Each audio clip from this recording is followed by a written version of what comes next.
As a child, I was not a skater. The very prospect of hurling myself at a halfpipe terrified me down to my fragile little bones. Still does. Yet, when I imagine my turn-of-the-century childhood as a place in time, the first image that springs to mind is of sunny summer suburbs backing onto sprawling skate parks. From the addictive arcade action of What's-His-Face from Twitter's Pro Skater to the anarchic mode of locomotion chosen by cartoon sitcoms' most marketable bad boy to the weirdo's hobby of actually going outside, the gentle grind of polyurethane on pavement was ever present in the soundtrack of the end of history. I know that skating hasn't gone anywhere. In fact, it's bigger now than it ever was, at long last officially joining the Olympics in Tokyo 2020. Whenever that eventually happens. But to me, skateboards are always going to be as emblematic of the late 90s through early 2000s as Pogs, Pokemon, and Beyblades are. And because I spent most of my time in that time staring at Beyblade and import cartoons and games like it, Air Gear and Jet Set Radio being of particular relevance today, Sk8 The Infinity, despite being somehow the first skateboarding anime ever made, instills in me an indescribably powerful nostalgia. At the same time, though, it strikes me as one of the most modern and forward-thinking anime of this moment, a true technical achievement that could only have come from the mind of Hiroko Utsumi, the pen of Ichiro Okochi, and the combined staff talent of Peak Studio Bones, with help from a lot of their friends, flexing for the production committee that they're on. Trying to get some of that free fuck you money KyoAni's tapped into, if you know what I'm saying. There's going to be statues of these boys for days. I'm talking REM numbers, because in the year of the Himbo 2021, Sk8 The Infinity stands at the bleeding edge of Himbotronics. Sk8 The Infinity does at times make me, as a specifically tall Canadian human male, feel like a piece of meat, much like Free, minus the specific tall Canadian part. And hey, fair play, we get the inverse in most anime, and I've been quite firm in my affirmations of adoration for Gainax and Gazongas. I mean, I love Air Gear. I'm just not used to being on the receiving end of it is all. But Sk8 The Infinity is kind of like Haikyuu, so bones-tinglingly awesome that I don't even notice it unless I think about it. Sorry if you didn't notice it, and I made you think about it, by the way. Like, once you realize Langa's got more moe in him than most of your kudere waifus combined, it's hard to separate that knowledge from your enjoyment of his shonen anime-level innate skateboarding awesomeness. You just want to be hyped about that sick trick, but then you see in his face how thrilled he is to have pulled it off. And the adrenaline is tempered by a small, proud dose of, I raised that boy myself. But yeah, if you're just here for the hot-blooded shonen action, I'm really sorry about putting that thought in your head, and for making you think about how Kyoko and Yachan are the actual protagonists of Haikyuu. If you need to pause the video for a second, let your mind adjust, I understand. It had to be done, though. Mushoku Tensei has reminded me that we can't properly grapple with art unless we face it head on and acknowledge it for what it truly is. And we certainly couldn't taxonomically classify Sk8 The Infinity the same way I scried the true names of Miyamura Izumi, Crouching Dweeb Hidden Himbo, Ghislaine Dodoldia, Dwayne the Catgirl Johnson, and Shadow the Hedgehog, Double Vegeta Mickey Mouse, without first accurately identifying the component vibrations that in chorus comprise the whole vibe that is Sk8 The Infinity. As I will demonstrate in the next insert number, minutes and a bit, Sk8 The Infinity is an eclectically influenced, psychedelically colorful, shonen-tastically fun tribute to the king of action sports that feels exactly now like Beyblade did then in summer 2002. At the same time, Sk8 The Infinity is independently awesome by every modern standard in a truly timeless way. It also seems like something that anyone who skateboards now, or anyone in general, would appreciate having around on a day too hot to go outside and thrash, or too cold, or any day really. It's pretty much always a good time. But on that note, there is just no denying that this anime also exists to slake a hot and powerful thirst in as anyone who appreciates moe or ecchi can attest, a manner that will only make those who partake thirstier in the end. Kind of like how soda dries your throat out. In other words, Sk8 The Infinity is Swamp Water Slurpees the anime, and I cannot recommend it highly enough. Roll sponsor! This video is brought to you by ExpressVPN, the best VPN on the web according to TechRadar, CNET, The Verge, and other expert outlets. Now, in case you bailed into a coma back in 2006 and are using this video about the most awesome anime you could have imagined back then to get caught up, a VPN is a tool that reroutes your web browsing traffic through a secure server elsewhere in the world. ExpressVPN has 3,000 of the fastest servers in 94 different countries, which allow you to access sites and services not available where you live. For example, you can watch anime, TV shows, and movies on the internet now, like legally on dedicated websites as single big videos, not broken up into 37 4-minute long parts. It's called Netflix. Yeah, the same thing your weirdo friends used instead of Blockbuster, which I have bad news about. And while Netflix is great, regional licensing restrictions mean that there's a lot that you simply can't watch on there. But with ExpressVPN's easy-to-use one-click app and browser plugin, you can make Netflix think you're in the UK or Canada and start watching Studio Ghibli's entire library. I use ExpressVPN all the time to get around content blocks and make my overall internet exploration more private and secure, since it also encrypts my data, hiding what I'm doing from websites, hackers, my internet service provider, and anyone else who might be snooping around. To see for yourself how ExpressVPN opens up the internet and find out how you can get 3 months of premium service free, head to expressvpn.com/basement today. To fully appreciate how great Sk8 The Infinity really is, we first need to comprehend just how difficult it is for an anime to even be what it's attempting to be. Because there's a reason that in almost 80 years of anime and as many years of skateboarding, the twain have never before formally met. Well, besides their one speed dating encounter in the Malcolm in the Middle OP, which is actually one of exactly 2 good shots in a bad 90s OVA called Dimension Movement of Nazca, and there are plenty of other anime with skateboarder bad guys and background characters in them, not to mention pro-tags like Detective Conan, Death the Kid, and Killua. It's not like nobody has ever put a skateboarder in an anime before, but making an anime about skateboarders is a wildly different and exponentially more challenging prospect. Part of the reason we never got a skateboarding anime back when Malcolm in the Middle was making us feel like there really ought to be one is that the necessary tech still had a lot of catching up to do. It's pretty much a given that any skateboarding anime will need to lean heavily on 3D camera movement to properly convey an immersive sense of speed and momentum. Of course, the same holds true for any action sports or racing-related anime, from Initial D to Yoapeta, and there are ways of conveying that without 3D backgrounds. That Sakuga shot from Malcolm in the Middle is a great example. But skating isn't just a sport. It's also an entire subgenre of documentary filmmaking with a long, storied history and plenty of established visual conventions that are hard to emulate in animation. For example, the ground-level fisheye tracking shot, achieved by scooting along on your own board behind or beside the featured skater and dangling, traditionally speaking, a Sony DCR VX1000 Handycam from its handle, is a staple of the subgenre.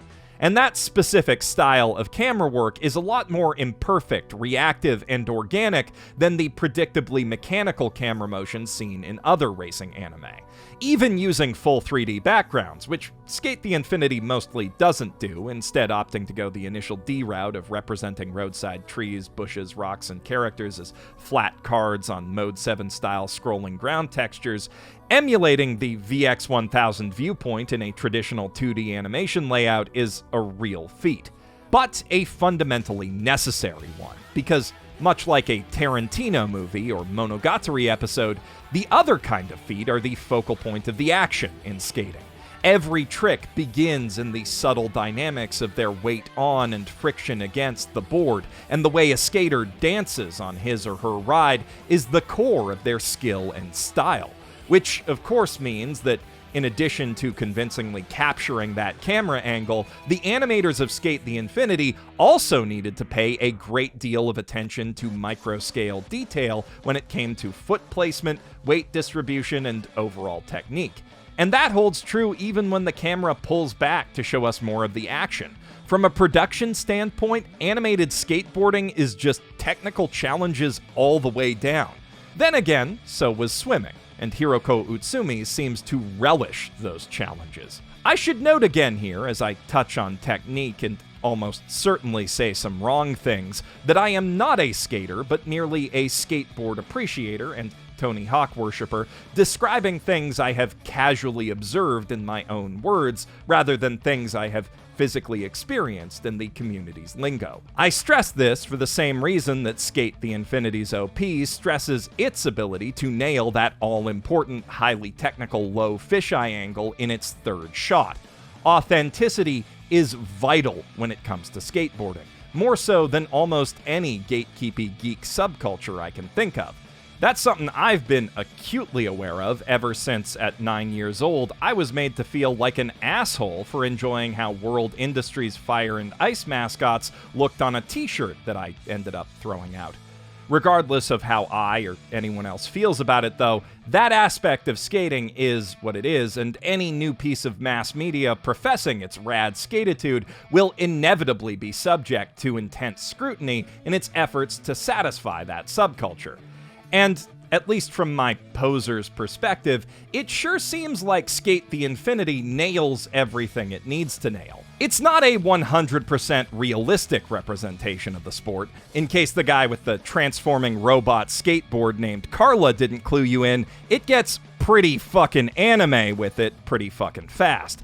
It is to real skateboarding what Beyblade is to real competitive top bashing.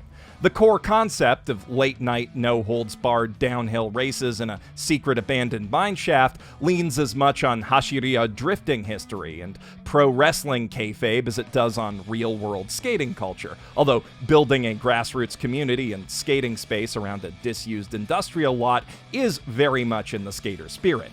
There's also a fair number of tricks in here that if you tried to do them, you would die.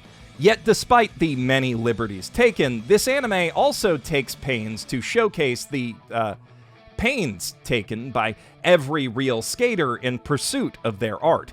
These beautiful anime boys spend a lot of time eating pavement and dirt, and not just because Mr. I'm the Joka baby heel skater flings firecrackers at them on the downhill. It takes a lot of time, patience, effort, antiseptic, and bandages to get good at skating, and a lot of courage that I know I don't have to throw yourself into that after your first faceplant. Sk8 The Infinity celebrates every step and bail of that journey in its first few episodes, even if Langa does shoot through it all unnaturally quickly with his snowboarding expertise. And even after everyone's got a handle on how to shred, the show still caps off every episode with a soothing, laid-back bail reel of an ED that never stops being hilarious.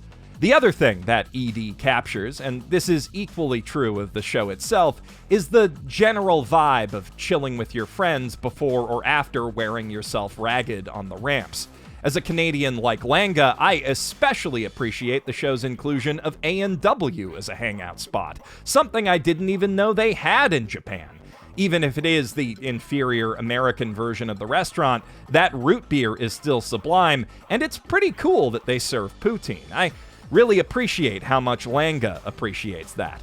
On that note, the hangout atmosphere would obviously fall flat if the characters the show's asking us to hang out with weren't all so gosh darn lovable. Let's start with the side villains turned sidekicks. Shadow, no relation to Double Vegeta Mickey Mouse, is a Chunibyo Kiss wannabe posturing like he's the toughest guy to ever careen down a mineshaft at unsafe speeds, even though his skating skills are only so-so.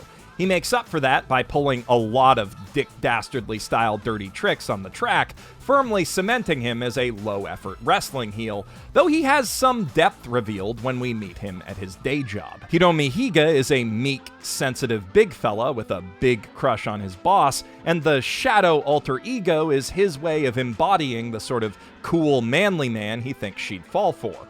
kind of exactly like Black Suit Tobey Maguire. It's cute in a deeply embarrassing way. Speaking of, Miyachinen is a tween skating prodigy who spends every second he's not bound to his board glued to a Swintendo niche, and speaks about real life almost entirely in Dragon Quest metaphors. He acts cool and aloof and has the skills to back it up, but deep down he's just a huge dweeb who lost the few friends his age that he had to their own skateboard-battered egos, and who just needs someone to believe in and support him. The series' main villain, who we'll get to shortly, manipulates him through that need until Reki and Langa formally induct him into their Nakama squad. Shadow never gets such an induction, the gang just uses him for his work car, but he and Miwa do get along pretty well on account of how they're both 12 on the inside. Those two represent the middle tier of S racing competition, while at the upper echelons sit Kojiro Nanjo, aka Joe, a muscle-bound Italian chef whose skating style relies on raw instinct and strength, and Kaoru Sakurayashiki, aka Cherry Blossom, a pro calligrapher by day who combines his own calculating mind with the AI assistance of Carla to mathematically perfect his runs. The two can't stand each other, arguing incessantly like only lifelong best friends can. They each represent a different ideal of manliness, and both provide guidance to our main characters in life and skating alike. Speaking of, Canadians don't get a lot of representation in anime, and it's even rarer for them to feel like real Canadians when they do. The Vancouverite Catgirl from GJ Boo didn't really do it for me, but Langa Hasegawa I immediately recognize as one of my countrymen. He loves poutine, he's polite to a fault, just excessive enough in his sorry saying. They did their homework here. He's also great as his own person, though, quiet and reserved, clearly a bit hesitant to make connections after losing his dad, but affable as heck when he warms up and ice-cold in focus on his sport of choice, while still coming off as exuberantly passionate about skating and snowboarding. Reki Kyan, in contrast, is full of fire, an archetypal shonen protagonist eager to evangelize about the joys of skating to anyone who will listen, which is exactly none of his classmates until Langa shows up. He's the perfect person to push the Canadian exchange student out of his shell and drag him into the world of illegal underground skateboard wacky racing known as S. And Langa is, in turn, the perfect pal for him, always happy to listen and always excited to impress his new friend when he masters a new trick. Of course, that does end up grating on Reki with time when it becomes clear that his friend is on a whole other level that he may never be able to reach no matter how hard he works at it, but he'll never let that stop him from working hard at it, even if he does need to mope for a minute, or an entire month of the show's runtime in which he's barely smiled, but he'll pick himself back up. That's just the kind of Haikyuu Hinata he is. Main villain Adam, founder and undefeated champion of S, is the one who comes bull rushing in to bust up this happy couple, figuratively and literally, since he tends to put those he races in the hospital. He singles out Langa for his unparalleled air-catching ability and quick learning as his Eve, the one skater who can dance with him as they push each other to reach new heights, whether Langa wants that or not. Adam is a great villain with a lot of power both on the track and off it in his double life as a corrupt politician. But more importantly, as you may have gathered from looking at him, he's skateboarding matador Dio, played by Dio's voice actor Takehito Koyasu, which means that he absolutely gobbles the shit out of the scenery in every second he's on screen. It's positively delightful, so much so that despite his whole aggressive, won't-take-no-for-an-answer yaoi man thing representing an exceptionally harmful stereotype, I cannot help but love him. Neither, it seems, can his faithful lifelong manservant Tadashi, who got him started with his skating obsession as a kid to help him escape from the insane pressures of his rich, politically power-hungry family, and now seeks to save him from a self-destructive spiral of indulgence. By skating super awesomely at him, of course. My prediction is that by series end, he'll help Adam happily return to something resembling his old self, and they'll ride off to probably prison together, leaving Longa and Reki to patch things up and enjoy each other's company. Now, you may have caught on by this point that I've only mentioned 2 girls so far, and the only one with a name is literally an object. It doesn't quite stop with Carla and flower shop manager. There is this one hot and tough cop lady in the mix, plus Longa's mom, Reki's mom and sister, not to mention Adam's evil aunts, but all of them have about as much screen time as the robot skateboard or less, and the show places a strong emphasis on male bonding. Initial D's downhill jammers don't need girlfriend spirit is strong in this one, is what I'm saying. Despite the 2 skating senpai being presented as aggressively contrasting styles of ladies' men, and the one scene in episode 6 where all the guys stand around on a boat staring at a girl and talking about how they'd definitely do a heterosexual kiss or two with her if they could, there is no escaping the implications here. Just like Free, they are everywhere. And I'm down with it, because they're all endearingly stupid in the best possible way. They've got every himbo vector covered, from Chuny Loser himbo to Beefcake Chef himbo to Himbo Dio. And Longa and Reki, Himbo no Jutsu Sasuke and Naruto, are especially adorable together. They have great comedic chemistry, they really bring out the best in each other, and they fill important emotional voids in each other's lives. So far in the series run, this is all subtext, albeit incredibly loud subtext, same deal as Free, more or less. So if you're hoping for any true Yuri on Ice style catharsis or representation, probably don't set those hopes too high. But as shipping fodder goes, the writing here is franchise-perpetuating dynamite. And if that stuff makes you uncomfortable, like I said, everything surrounding it is shonen anime awesome enough to distract you. And it's totally valid to interpret them as just being best friends. Best friends who like to hug each other shirtless and skateboard while staring into each other's eyes, and who get super jealous when a better skater grabs their friend's attention.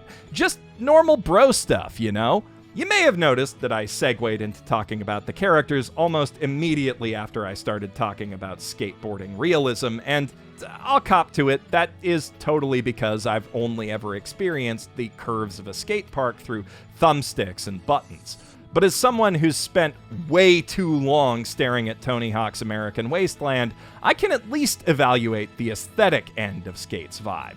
The sound design is pitch perfect, just as I'd hoped from living legend Masafumi Mima. As much attention is paid to the distinct aural texture of different wheels on various surfaces here as was paid to the unique engine noises of Initial D or the inline wheel noises of Paranoia Agent.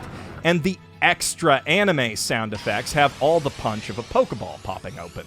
I really don't think this show's sound mixing could have been put in better hands.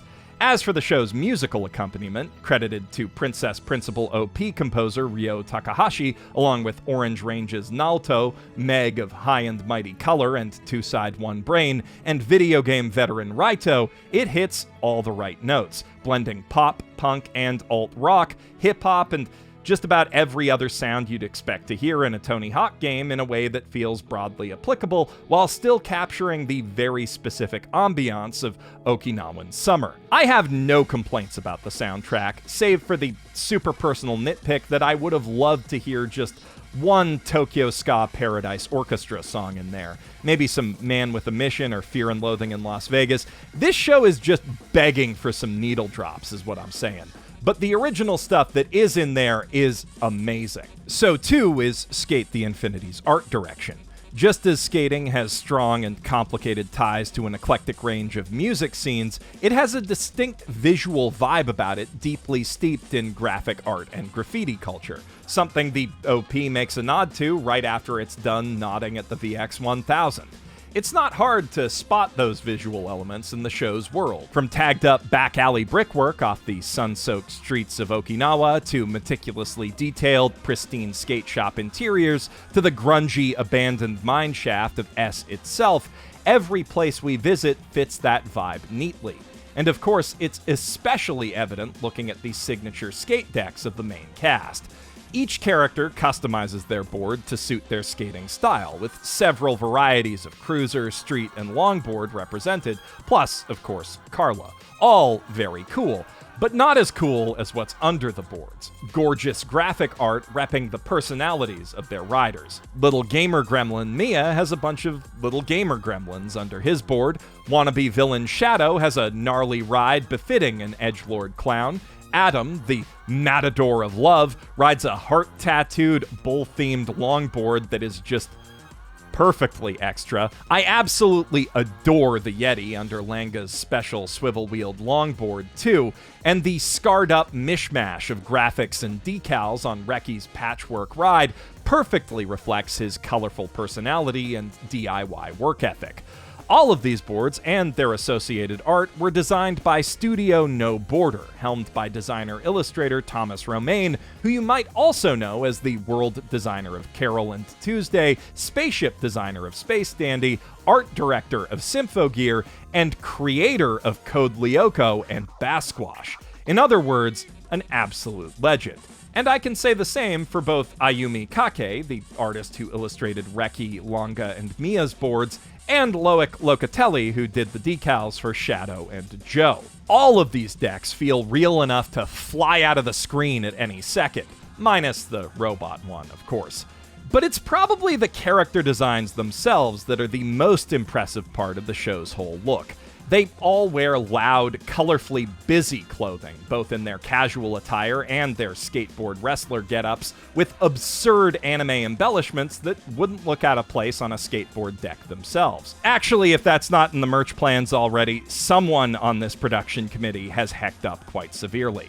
Hiroko Utsumi's signature lighting flourishes mean that the on-screen images aren't always flat and poppy enough to completely fit that all the time, but you could definitely pause this show at a lot of moments to grab a new deck design in exactly the same way that other anime serve as wallpaper generators. This is especially true of the show's style shifts, which cover a lot of artistic ground, including glorious Renaissance paintings. But one of the most common in the show's super deformed comedic asides is this clean, thick-lined look, often accompanied by crayon-style backgrounds, that gives the characters the appearance of living decals.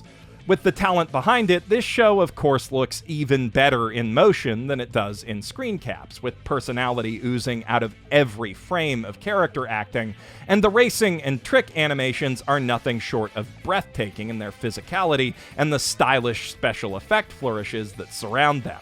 Visually speaking, this show is just a triumph on every conceivable level, all the more impressive considering that it suffered severe production hang-ups on account of the thing. Up until last week's apparently much-needed break of a recap episode, you'd hardly know that at all to look at it. Sk8 The Infinity constantly and consistently exudes the aura of a true passion project, made by skilled artists who want to break new ground and challenge themselves to do something no other anime has done before. Well, mostly. If there's one place where Sk8 doesn't innovate, like not even a little bit, it's in the story department. Anyone who's watched sports anime greats like Ping Pong, Initial D, or Baby Steps, or just a sports anime before, has already seen every big trick this show will ever pull. The rookie with a natural knack for designated sports game born from tangentially related past experience, the buddy rival who helps him learn the ropes but then gets salty when surpassed in skill, the absurdly over-aggressive early bad guys turned comedy relief companions, a metaphorical motif of humans taking flight when they push against their limits and enter the zone. I'll admit the Adam, Ava, and Snake references are a novel touch, subtle way of paying homage to the only other skateboarding anime, Metal Gear Solid 2, but that's all skin on the bones of plot, and the masterful antagonist singling out a young talent who stands to challenge his long-held sporting dominance has been done many times before. Like a true pro skater, though, the skill and personality with which Sk8 The Infinity executes these tricks and strings them together into a captivatingly cohesive performance is what sets it apart and makes each one feel fresh and exciting. Though, really, we should expect no less from Ichiro Okochi, the screenwriter behind Princess Principal, Devilman Crybaby, and Code Geass, which I think I'm coming around on, actually. I really need to rewatch that.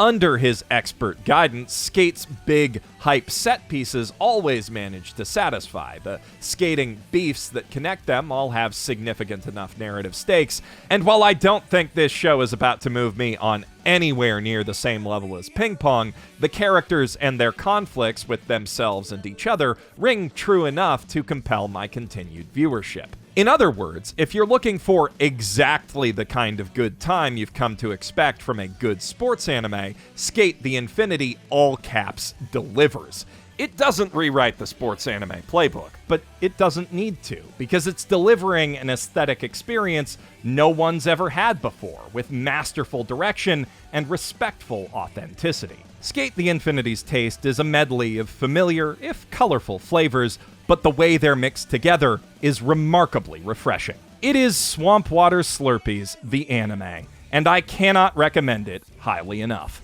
I'm Geoff Thew, professional shitbag, signing out from my mother's basement.